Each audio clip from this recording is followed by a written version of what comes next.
ஆரியன் கேட்ட ஆடையை எடுத்து கொடுத்த பெண்ணவள் சிட்டை போல பறந்து வேகமாய் வெளியே வந்து நிதானம் ஆனாள் மின்மினி. உள்ளே மாயவன் அருகில் இருக்கும் வரை நிஜத்தை சற்று நேரம் மறந்து அவன் கொடுத்த வார்த்தை போர் மத்தியில் வழி கண்ட போதும் கூட ஒரு இனிமை அவளை சூழ்ந்தே இருந்தது. காரணம், தன்னவன் அருகில் தான் இருக்கிறோம் என்ற ஆறுதலே அது. ஆனால் வெளியே வந்த கணம் முதல் அந்த மாயவளை அறுபட்டு நிஜம் முகத்தில் அறைந்தது. இன்னும் சற்று நேரத்தில் அவள் உரிமையாளனோ வேறொருத்துக்கு சொந்தம் என்ற சூழலை அவள் எதிர்கொள்ள வேண்டிய கட்டாயத்தில் நிற்கின்றாள். அதை எண்ணிய கணம் அவள் விழி இரண்டில் நீர் கோர்த்தது. அச்சமயம் அங்கே வந்தான் கண்ணன். தன் பாஸ் என்று ரொம்ப நேரம் ஆனதில் அவனை காணாது தவித்தவன் தேடி வந்துவிட்டான் தன் உடன்பிறவா அண்ணன் போன்றவனை காண. அறைக்கு வெளியே யாரென்று தெரியாத ஒரு பெண் வாடிய முகத்தோடு சோர்ந்து நிற்பதை பார்த்த கண்ணன் அவள் அருகே சென்று யார் என விசாரிக்க ஆரம்பித்தான். ஆனால் பாவை அவளோ இருக்கும் மனநிலையில் யாரையும் எதிர்கொண்டு பேச சக்தி இல்லாமல் அவன் கேள்விக்கு பதில் அளிக்காது ஓடிவிட்டாள் மின்மினி. நாம என்ன அவ்வளோ டெரராவா இருக்கோம்? எதுக்கு என்ன பார்த்து இப்படி பதறி அடிச்சுட்டு ஓடுறாங்க என கண்ணன் தனக்குள் யோசித்துக் கொண்டு நிற்கையில் அந்த அறையை விட்டு தயாராகி வெளியே வந்தான் ஆரியன் வாசுதேவன். வெல்வெட் ஷைன் கூடிய ஒயிட் கலர் சட்டையும் அதற்கு தோதாக பேண்டும் அணிந்து படு ஸ்டைலாக ரெடியாகி ஆளை சாய்க்கும் ஹேசல் விழிகளில் கூலஸ் அணிந்து வந்தான் கட்டழகனவன். வெளியே சிந்தனையில் நின்று கொண்டிருந்த கண்ணனிடம், டேய் நீங்க என்ன பண்ற, வா போலாம் என ஆரியன் அழைக்க, பாஸ் இப்ப இங்கிருந்து ஒரு பொண்ணு என்ன பார்த்து பயந்து ஓடுனாங்க பாஸ் என சுவாரஸ்யமாய் கண்ணன் கூற, எது உன்னை பார்த்து பயந்து ஓடுனாளா? குட் ஜோக் மேன் என அவன் தோள் தட்டி சிரித்தவன் தன் மனதினுள்ளே, எப்ப இருந்து இந்த ராங்கி இவ்வளோ பயந்தாங்கோலியா மாறுனா? வாட் எவர், அவ பயமே நமக்கு இப்ப பலம்தான் என எதையோ யோசித்து முடிவெடுத்தவன் முன்னேறி நடக்கலானான். ஆரியன் சிரித்து வெறுப்பேற்றியதில் முகத்தை சுரித்துக் கொண்டு நின்றிருந்தவன் மூளையில் திடீரென ஒரு பல்ப் எரிந்தது. அதனால் முன்னேற போன ஆரியனை தடுத்து நிறுத்திய கண்ணன், பாஸ் என அவசர குரலில் ஆர்வமாய் அழைத்தான். இப்ப என்னடா? இப்ப இங்கிருந்து போச்சே ஒரு பொண்ணு, அது யாரு பாஸ்? உன் அண்ணி. என்னது அண்ணியா? ஆமா, உன் அண்ணி என் பொண்டாட்டியாக இருக்க வேண்டியவ, பட் மிஸ் ஆயிடுச்சு. எல்லாம் அவ பண்ண ஃப்ராடு வேலையால. அவன் அணிந்திருந்த கூலஸே கொதிக்கும் அளவிற்கு சூடானான் ஆரியன். என்ன பாஸ், நீங்க என்ன சொன்னாலும் நம்புறேன்னு என்ன சீட் பண்றீங்களா? நான் ஏமாற மாட்டேனே. இத்தனை வருஷமா உங்க கூடவே இருக்கேன், எனக்கு தெரியாதா உங்களை பத்தி? மெஷின் கூட உங்க பார்வைக்கு ஏங்கும், ஆனா என்னோட பாஸ் நீங்க எந்த பொண்ணுங்களுக்கும் மயங்கி நான் பார்த்ததே இல்லையே. இதுல எனக்கு அண்ணியா, இவருக்கு ஒய்ஃபா? What a comedy boss. நான் கூட இந்த பொண்ணுதான் நீங்க பார்க்க வந்த பொண்ணு, அவங்கள நீங்க ரிஜெக்ட் பண்ணதால அழுதுட்டு போகுதோன்னு நினைச்சேன். சரி சரி வாங்க போவோம், அங்க எல்லாரும் உங்களுக்காக வெயிட்டிங் என நகைத்து அங்கிருந்து சென்றான் கண்ணன். பாவம், இந்த குறும்பு கண்ணனுக்கு யார் சொல்வது? காதலில் அந்த கண்ணனையே மிஞ்சும் அளவிற்கு காதல் கொண்ட மன்னன் இவன் என்று. வர வர ரொம்ப வாய் பேசுறடா நீ, வாயை தவிர மூளை இல்ல, உன்கிட்ட போய் சொன்னேன் பாரு என முன்னே சென்ற கண்ணனின் பொடனையில் ஒரு மெதுவான அடியை விட்டு சென்றான் ஆரியன் வாசுதேவன். அடி வலிக்காத போதும் பில்டப்பை கொடுத்து பின்னாடியே வந்தான் கண்ணன். ஏண்டா கண்ணா, என் பேரனை கூட்டிட்டு வர இவ்வளவு நேரமா உனக்கு? நல்ல நேரம் போகுதில்ல என சுந்தரேசன் கேட்டார். அந்த நல்ல நேரம் போகட்டும் தான், அவரே லேட்டா வராரு என கமுக்கமான குரலில் கண்ணன் சொல்ல, அதை கூர்மையாய் கேட்ட ஆரியனோ சைகையால் அவனுக்கு சபாஸ் போட்டான். என்னடா வளர, அத சத்தமா சொல்லு. அட பரவாயில்ல விடுங்க, அதான் ஆரியன் வந்துட்டாரே என தாத்தாவிற்கு பதில் கொடுத்த விஜயன், நீங்க வாங்க ஆரியன், பிளீஸ் கம்பி சீட் என பணிவோடு அழைத்தார். விஜயனுக்கு இன்று இந்த சம்பந்தம் நடந்தே ஆக வேண்டும். அவருக்கு நேர காலத்தை பற்றியெல்லாம் கவலை இல்லை. ஓகே மிஸ்டர் விஜயன், நாங்க பொண்ணை பார்க்கலாமா என இந்திரா கேட்க, எஸ் மேடம், வித் பிளஷர் என சொல்லியவர் வைதேகியிடம் பொன்னை அழைத்து வருமாறு ஜாரை செய்தார். விஜயனின் பிளஷர் என்ற வார்த்தை வசந்தாவிற்கு பிரஷராய் மாறி ரத்தம் கொதித்தது. அதில் இடம் பொருள் பாராது, என்ன ஆரியனுக்கு பொண்ணு பார்க்க வந்திருக்கோமா என்று அதிர்ச்சியும் கோபமும் கலந்த குரலில் சத்தமாய் கேட்டு வைத்தார் வசந்தா. அதில் சங்கடமான இந்திரா, ஆமா நீ மத்ததெல்லாம் நம்ம வீட்டுல போய் பேசிக்கலாம் என சொல்ல, ஆனால் அவர் வார்த்தைக்கு அமைதியாகாத வசந்தாவோ, எங்க கிட்ட ஒரு வார்த்தை கூட சொல்லாம முடிவு பண்ணிருக்கீங்க, அப்போ எங்களுக்கு என்ன மரியாதை இருக்கு என மேலும் ஆத்திரப்பட்டார். உனக்கு என்ன மரியாதைன்னு வீட்டுக்கு வந்து நான் காட்டுறேன். இப்ப வாய் அடக்கி அமைதியா இருக்கிறதுனா இங்க இரு, இல்ல இப்பவே நடைய கட்டு என மீனாட்சி சரியான முறையில் வசந்தாவை கையாண்டதில் வெளியேற விரும்பாது வஞ்சத்தோடு அமைதியானார் வசந்தா. எங்க என் போனை கொடுங்க, இப்பவே பூஜாவுக்கு சொல்றேன். நான் கேட்டா பதில் வராது.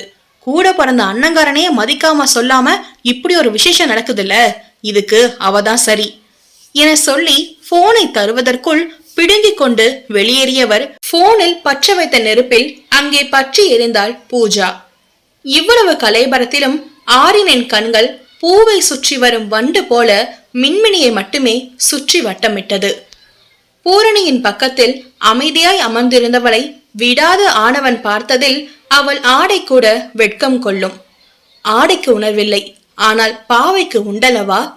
ஆரியனின் மின்னாளி பார்வையில் தேகம் சிலிர்த்து கோதை நிமிர்ந்து பார்த்தால் அவளை முறைக்கின்றான். அதில் பயந்து பார்வையை பாவை தலைத்தால் ரசிக்கின்றான். என்ன கண்கட்டு வித்த இதுவோ, யானறியேன் பராபரமே. இந்த நேரத்தில் சலசலப்பு அடங்கிய சமயம் வைதேகி மற்றும் கீதா ஜனனியை அழைத்துக் கொண்டு கீழே ஹாலிற்கு வந்தனர்.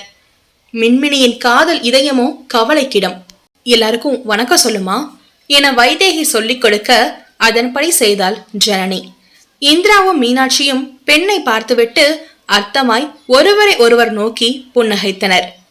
என்னங்க பொண்ணு அழகா இருக்கால என ஆர்வமாய் மீனாட்சி சுந்தரேசனிடம் கேட்க, ஆனா உன்னை விட இல்ல மீனு என தாத்தா சைடில் சிக்ஸர் அடிக்க பார்க்க, அவர் பதிலில் வெட்கப்பட்டு சிரித்த மீனாட்சியோ அவர் கன்னத்தில் சன்னமாய் அடித்து வந்த புன்னகை மறைக்க முயன்று தோற்றார்.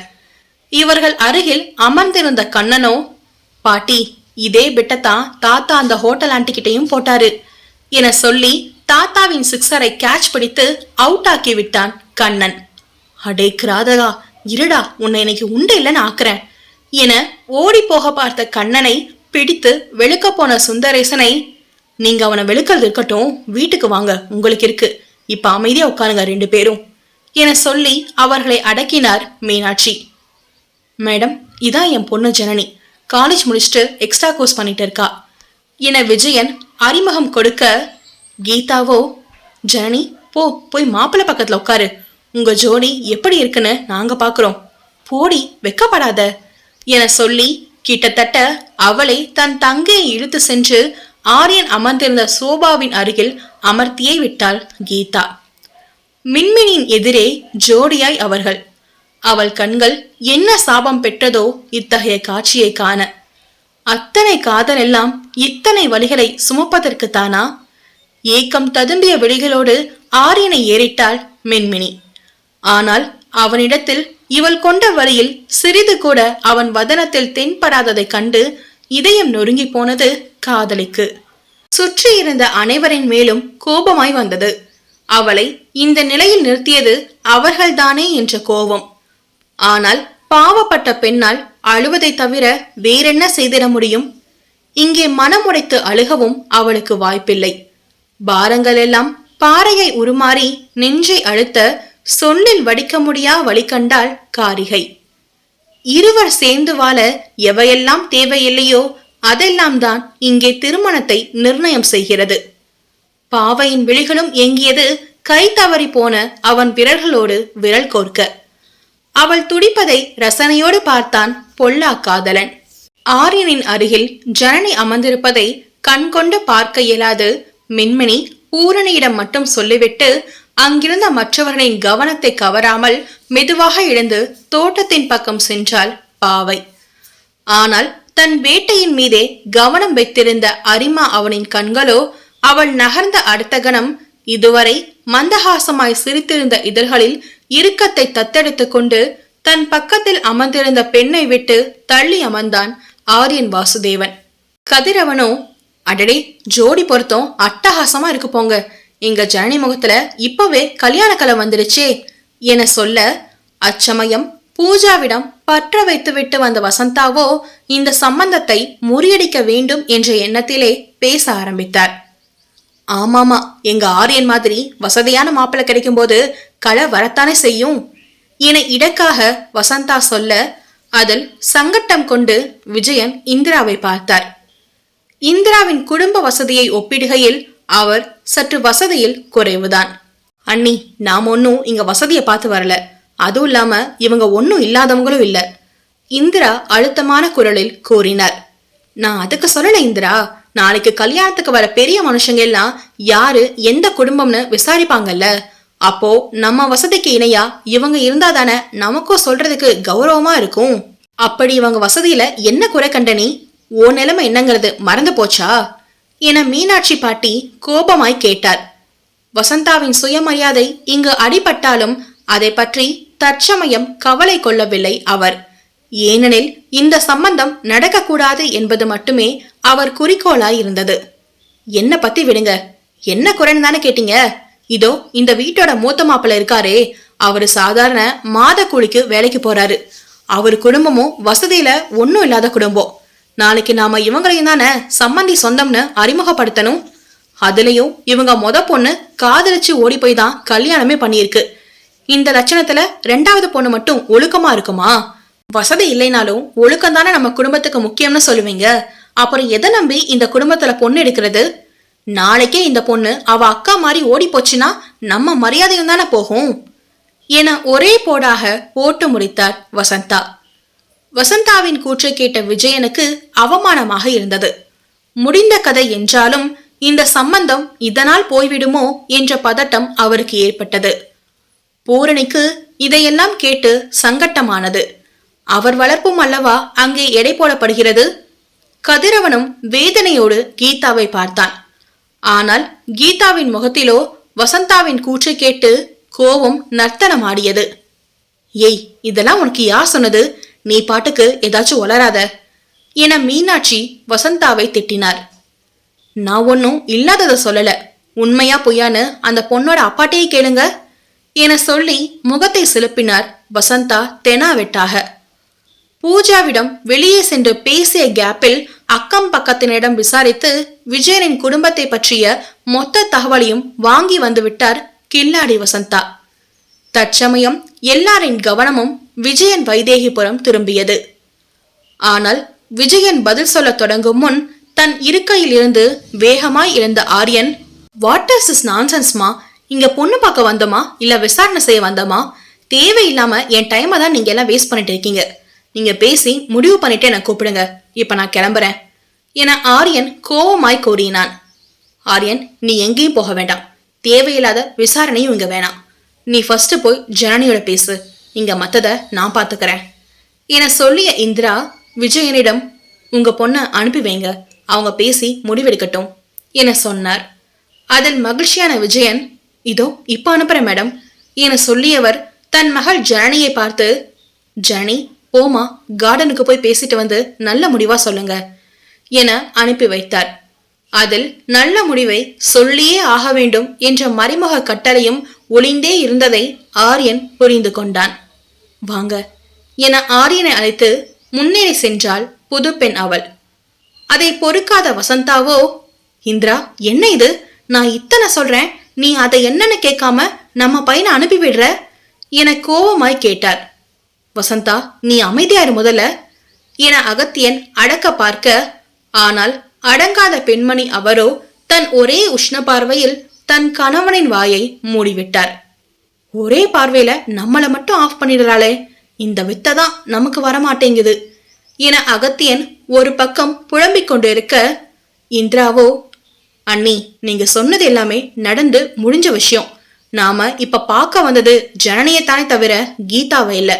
கீதாவை பத்தி விசாரிச்சு என்ன யூஸ்? சோ இந்த விஷயத்தை விடுங்க, அவங்க ஃபர்ஸ்ட் பேசிட்டு வந்து முடிவை சொல்லட்டும், மத்தத பிறகு பேசிக்கலாம். வாங்க, ரொம்ப சூடா இருக்கீங்க, இந்த ஜூஸை குடிங்க என சொல்லிவிட்டு அடுத்த வேலையை பார்க்கலானார் இந்திரா. அடடே, என்னால முடியாத என் தங்கச்சி பண்ணிட்டாளே, சபாஸ் என மனதினுள்ளே வசந்தாவிற்கு எதிராக நின்று தங்கைக்கு சப்போர்ட் செய்து சிரித்து கொண்டார் பாவப்பட்ட கணவன் அகத்தியன். இங்கே தோட்டத்தில் வந்த ஆரியனும் ஜனனியும் அங்கே இருந்த ஒரு மூங்கில் இருக்கையில் அமர்ந்தனர். ஜனனியோ எதையோ தன் மனதில் உரு போட்டபடி அதை எப்படி ஆரம்பிப்பது என தெரியாமல் தவித்து அமர்ந்திருந்தாள். நேர விரயம் ஆவதை அறிந்து கடுப்பான ஆரியனோ, "Is there anything else you want to share with me?" என அனைத்தும் அறிந்த அவனே அவளை பேச வைக்க ஊக்குவித்தான். "Yes, I want to say something very important. Then tell me fast, don't waste my time." என கடுகடுத்தான் வேறொரு பெண்ணின் அருகில் நேரம் செலவிட விரும்பாத ஆரியன். அவனின் கடுப்பான பேச்சில் பயந்த ஜனனியோ தயங்கி தயங்கி சொல்ல ஆரம்பித்தாள். "அது எனக்கு இந்த கல்யாணத்துல விருப்பமில்ல." மந்தார புன்னகை மன்னவன் இதழோரத்தில். அவனுக்குத்தான் முன்கூட்டியே தெரியுமே, அதனால்தானே இங்கே இச்சமயம் இச்சந்திப்பு நிகழ ஒப்புக்கொண்டான் மாயவன் அவன். அதை பார்த்த ஜனனியோ அவனின் எண்ணம் புரியாமல் குழம்பினாள். என்ன இது, கோவப்படுவாரு இல்ல திட்டுவாருன்னு பார்த்தா சிரிக்கிறாரு என தனக்குள்ளே யோசித்தாள். ஆரியனோ, "தென் லெட்ஸ் கோ" என இருக்கையை விட்டு எழப்போக, ஜனனியோ, "என்ன ரீசன்னு கூட கேட்க மாட்டீங்களா?" "வேற என்ன, நீ வேற ஒருத்தனை லவ் பண்ற, அதான் இந்த மேரேஜை ரிஜெக்ட் பண்ற. So I accept your words." அனைத்தும் அறிந்துதான் இங்கு வந்துள்ளான் என்பதை அறிந்த ஜனனியின் புருவங்களோ ஆச்சரியத்தில் உயர்ந்தது. "இத நீ உங்க வீட்டுல முன்னாடியே சொல்லியிருந்தா இன்னைக்கு என் டே வேஸ்ட் ஆகியிருக்காது. இட்ஸ் ஓகே, உள்ள போலாம்" என சொல்லி ஓரெட்டு நகர்ந்தவன் கண்ணில் பட்டால் ஆரியனின் பொன்மான் அவள். சரியாக மின்மணியின் நயனங்களும் ஆரியனை கண்டது. அத்தோடு இல்லாது அவள் அவனின் கையை ஜனனி பிடிப்பதும் தெரிந்தது. கைவிடப்பட்ட படகை போன்ற அவள் காதலோ துடுப்பு இல்லாமல் விழிநீர் கடலில் மிதக்கிறது. காரிகை அவளின் கண்ணீரை எல்லாம் விற்பதற்கு வாய்ப்பிருந்தால் அவள்தான் இப்போது பெரும் பணக்காரியாக இருப்பாள். தன்னவளை தவிர வேறொரு பெண்ணின் நிழலை கூட தீண்டாத ஆடவனவன். ஆனால் இச்சூழலில் அனுமதித்தான். காரணம், துரோகம் கண்ட நெஞ்சம் அவள் துடிப்பதை கல்லாய் சமைந்து நின்று பார்த்து இன்புறவே. ஆரியனின் கையை பற்றிய ஜனனியோ அவன் முன்னே வந்து நின்று வழியை மறைத்தாள். ஜனனியின் பின்புறம் மட்டுமே இப்போது மின்மினிக்கு காட்சிப்பட, அக்காட்சியை அவனின் வலிக்கு மருந்தாகட்டும் என்ற ஆசையோடு ஒரு அடி நகராது தானே முன்வந்து வலியை ஏற்றுக்கொண்டாள் பேதை அவள். மின்மினிக்கு தெரியாது, பட்டென்று ஜனனியின் கையை உதறி தள்ளினான் ஆரியன். அவள் பிடித்த கையை சட்டையில் தடவி தடயத்தை அழித்து விட்டவன், "What is this, Janani? Is it okay with your opinion? Then why are you behave like this?" கோபமாய் முறைந்தான். "I'm sorry, please, எனக்கு நீங்க தான் ஹெல்ப் பண்ண முடியும்." "What the hell? உனக்கு ஹெல்ப் பண்றதுலாம் ஏன் வேலை இல்லை. Just move away." "Please please Aryan sir, நீங்களே பாத்தீங்கல்ல எங்க அக்காவை வச்சு என்னையும் என் ஃபேமிலியையும் எவ்வளோ சீப்பா பேசுனாங்கன்னு. இப்ப நான் போய் இந்த மேரேஜ்ல விருப்பம் இல்லைன்னு சொன்னா ஏன்னு கேள்வி வரும். தென் நான் உண்மைய சொன்னா அகெயின் அவங்க சொன்னது உண்மைன்னு ஆயிடும். ஸோ அதுக்கு நான் என்ன பண்ண முடியும்? இல்ல, உங்களால மட்டும்தான் எனக்கு ஹெல்ப் பண்ண முடியும். பிகாஸ் இந்த மேரேஜ் நடக்கிறதுக்கு முக்கிய காரணம் எங்க டேடிக்கு உங்களோட பிசினஸ் பார்ட்னர் ஆகணும், உங்களோட டைப் பண்ணணும். அதுக்காகத்தான் இந்த மேரேஜ் நடந்தே ஆகணும்னு எங்க அப்பா ஆசைப்படுறாரு. மற்றபடி என் விருப்பத்தை பத்தியெல்லாம் கவலை இல்லை. ஸோ நீங்க இந்த மேரேஜ் பண்ணாம கூட எங்க அப்பா கூட டைப் பண்ணலாம் இல்லையா? அப்படி நடந்தா அவர் இதுக்கப்புறம் நெக்ஸ்ட் அலைன்ஸ் கொண்டு வர மாட்டாரு. அதுக்குள்ள என் லவ்வரும் வேலையில ஜாயின் பண்ணிடுவான். தென் எங்க லவ்வ வீட்டுல சொல்ல ஈஸியா இருக்கும் சார். ஸோ ப்ளீஸ் கொஞ்சம் கன்சிடர் பண்ணுங்க என இருக்கரம் குவித்து யாசித்தாள் Janani. Miss Janani, I am appreciate your honesty. Because நீ இவ்வளோ பெரிய ப்ரொபோசல் வந்தும் உன் லவ்வை விட்டு கொடுக்காம உன் லவ்வருக்காக வெயிட் பண்றேன்னு சொல்ற பாரு. I am so touch. But அதுக்காக எல்லாம் என் பிசினஸ் பார்ட்னரா மிஸ்டர் விஜயனோட டைப் பண்ண முடியாது. நவ் மூவ் அவே என இரக்கமே இல்லாது சொல்லியவனின் ஐபோனில் மெசேஜ் வந்ததற்கான அறிகுறியாய் டிங் என்ற சத்தம் வந்தது. ஒன்ஸ் அகெயின் என சொல்லி தள்ளி வந்தவன் தனக்கு வந்த செய்தியை படிக்கலானான். கண்ணன் தான் ஆரியன் இங்கே வந்தபோது அவனுக்கிட்ட ரகசிய வேலையை முடித்து அதற்கான தகவலை தற்போது அனுப்பியிருந்தான். அதை பறித்தவன் இதழ்களில் ஒரு வசீகர புன்னகை தோன்றி மறைந்தது. உடனே தன் எதிரே நிற்கும் எதிரியாலை பார்த்தவாறே கண்ணடித்து கூலசை போட்டுவிட்டு திரும்பி ஜனனியிடம் வந்தான். அவள் கெஞ்சியும் இறங்காதவன் இப்போதோ அவள் கைப்பிடித்து குலுக்கி, I am accept your deal, don't worry என சொல்லி நகர்ந்தான் பிசினஸ் மேக்னெட் ஆரியன் வாசுதேவன். மின்மினியோ அவனின் சந்தோஷம் எதற்கு என்று அறியாது அவனுக்கு இத்திருமணத்தில் சம்மதம் என்று எண்ணிக்கொண்டு உடைந்து போய் அங்கிருந்து புறப்பட்டாள். தெரிந்தே கை நழுவிய பொக்கிஷம் அவன். கைப்பற்ற வாய்ப்பற்று தவிக்கிறது பெண் மனது. தவறிழைத்து கைவிட்ட பெண்ணவளை தவிக்கும் போது ஆனவன் தவியாமல் இருப்பானா? அவள் கலங்கும் போது அவனும் தான் கலங்குகிறான். அவன் ஒன்றும் கல் நெஞ்சக்காரன் இல்லையே. துரோகத்தின் வழியில், காதலின் இழப்பில் அவன் நெஞ்சின் ஈரம் வற்றி போய் அவன் மனம் கல்லாய் மாறிவிட்டது. ஆனால் அக்கல்லையும் உருக்கும் வல்லமை மின்மினியிடம் உண்டு என்பதை அம்முட்டாள் பெண் தற்காலிகமாய் மறந்துவிட்டாள் போலும்.